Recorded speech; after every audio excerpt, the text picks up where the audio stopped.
The reason we employ the seasonal officers is because it's a really busy time of year for us.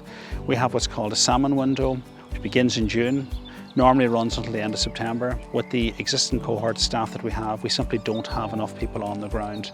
And when I think about our training course, I'm thinking about we have to hand the baton across to them. The training college for the new recruits covers a variety of various different modules. We obviously do the health and safety around water, but we also do conflict management, which is a 3-day course.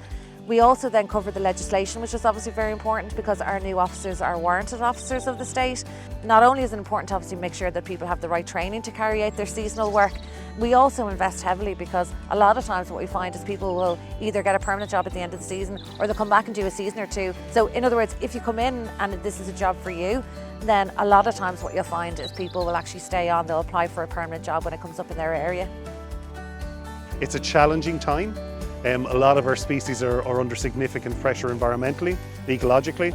Our water quality is a major issue at the moment. I think the most important thing is to remember to learn from your peers and apply yourself as well as you can and try and make a difference.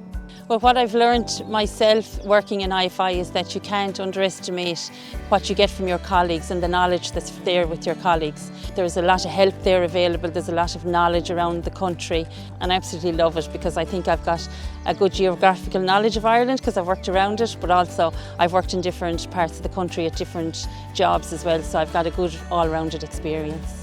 I'm very excited when I see new recruits, and in particular today, there's an excitement with them themselves. They're only meeting one another today and they're communicating very, very well.